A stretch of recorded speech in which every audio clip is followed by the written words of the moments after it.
Know who this individual that we're going to be speaking about.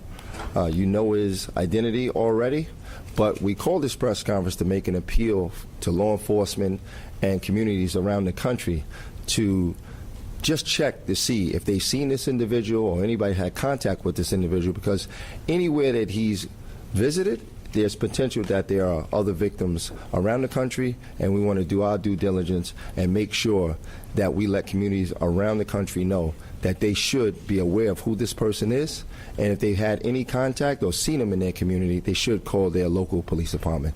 But from there, I'm going to turn it over to our Chief of Detectives, Joe Kinney. Thank you. Hi, good afternoon. I'm going to provide an update on a stabbing homicide that occurred inside of the Soho 54 Hotel in room 1109.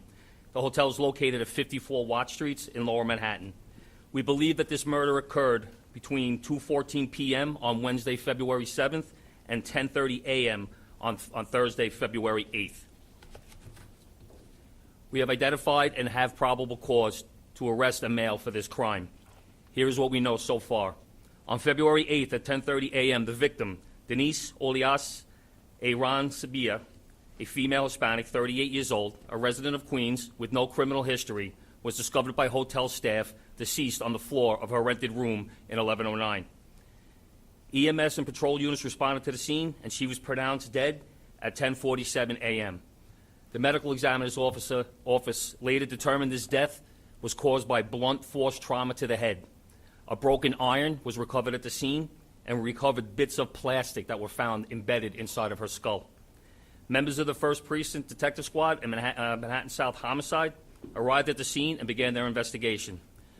Through video canvases, witness interviews, phone work, and tracking credit card usage, they were able to identify and obtain probable cause on our subject. He is Rod Noan Alman Soray. He is a male, 26 years old. The subject has no prior arrest history in New York. However, he has an extensive out-of-state arrest history. He has been previously arrested in Florida, Texas, and Arizona. His most notable out-of-state arrests include an April 2023 arrest in Sumter County, Florida, where he kidnapped and sexually assaulted a female. He was arrested on that charge and later posted his own bail, on that charge in September of 2023.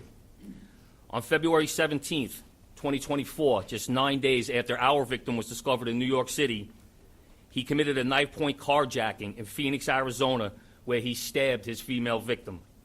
He managed to escape that scene. The very next day, in Surprise, Arizona, he dragged a female employee of a McDonald's into the ladies' room, held her against her will, and stabbed her several times. This time, he did not escape Arizona law enforcement. He was arrested in Scottsdale, Arizona, while driving a stolen car. While in the custody of Arizona law enforcement, he informs them that he is wanted for homicide in New York City and tells the cops that they should Google Soho 54 Hotel. This information, in addition to the alerts the NYPD had put on the subject, called Arizona authorities to contact us. We are currently working with our partners in the Manhattan District Attorney's Office to arrange extradition back to New York City so he can be charged for the homicide here. We are also working with the FBI and their Violent Criminal Apprehension Program to explore the possibility of discovering additional victims, as the subject told Arizona cops that he hurt 3 additional girls in Florida. The Violent Criminal Apprehension Program, known as VICAP, maintains the largest investigative repository of major violent crime cases in the United States. It is designed to collect and analyze data about homicides, sexual assaults, missing persons, and other violent crimes, including unidentified human remains. So, we are asking the public, as well as other law enforcement agencies throughout the country, to reach out to us if they have any further information on Rayad Noan Alman Soray. We can be contacted at 1-800-577-TIPS. All right, with that, we'll take some on-topic questions on this individual. Rocco? Where is he from? What brings him to New York? Why did he go back to Arizona? He has residence. We have him tracked to Florida. We have him in Arizona. We have him in Texas as well. His family is currently in Arizona. Do not know. Nicole? Chief, is he targeting any specific age group of women? Is there like a pattern here that we're seeing? In two of the incidents we know, the victims were escorts. The other victims in Arizona, like I said, one is a female working in the McDonald's, and one is a female just simply driving in her car that was attacked by this male. John? Chief, there's a Facebook post by a man under a similar name. He says the day before the murder in New York, he says, quote, would it hurt to jump off the Brooklyn Bridge? Have you guys ever monitored social media, and have you been able to tie him to that? Social media is obviously part of the investigation, but I'm unaware of that post. How did he become in contact with the victim here in Queens, Denise? How did they find themselves in that result? Via phone. They contacted each other via phone. I'm not sure about their previous relationship, if they had ever been together previously, but I know that he had been visiting another escort the day before. Well, Chief, has he been tied to any other homicides anywhere in the country? No, not at this time. That's why we're asking for this help to see if there are any, if there are any other cases that may match this MO.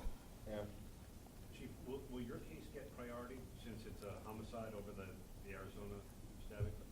Maricopa County has the case in Arizona. Manhattan District Attorney's Office sent an ADA out there, and they're working that out amongst the prosecutors.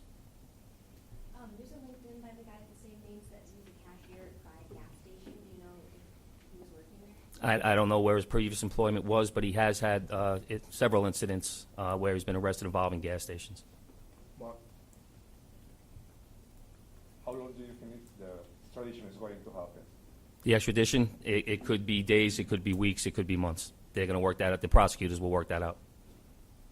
So do we know how he got from New York City to Arizona? Do you know if he drove or if he flew? And any chances, I'm sure you guys are looking into this, but the possibility that he committed crimes on the way if he was driving? He was flying. So our timeline is on January 26th, he purchases a plane ticket from Florida to New York.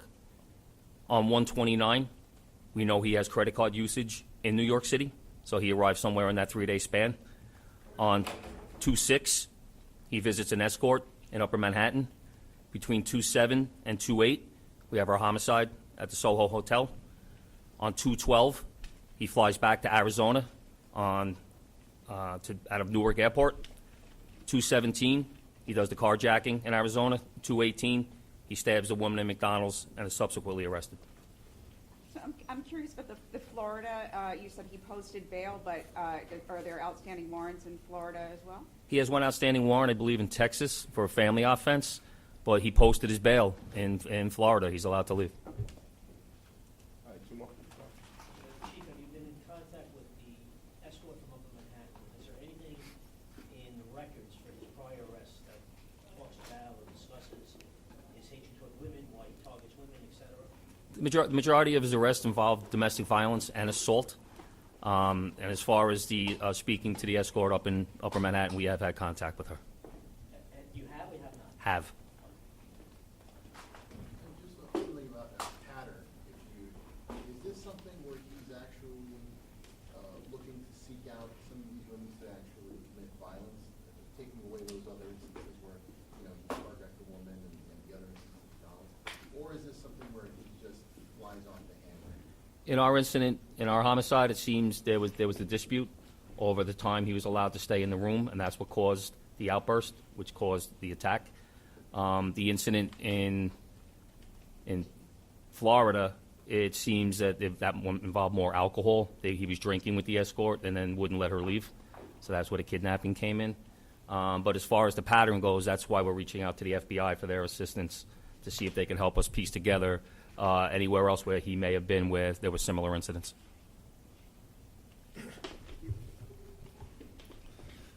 All right, thank you. On this particular incident, because as you can see how important it was, and just glad that Arizona PD got this maniac off the streets. So I know there was a couple off-topic questions. Most of them we will not get into, but but Carlos, what do we have with? The Gucci. You want to just? So the Gucci incident that happened yesterday resulted in the theft of $58,000 worth of merchandise, and our FBI NYPD Joint Major Task Force is handling that case. John? Chief, he's putting a pattern with other high-end stores, these kind of robberies? We're looking into a crew that might possibly be doing this out of state as well. How many of you This is the only one I'm aware of. The Randall's Island migrant shelter incident. Yeah, the Randall's Island incident, as we stated earlier, I think we put out a statement on that. It's a sealed incident. We're not going to talk about that. All right? You'd have to reach out to the district attorney's office on that. Anybody else?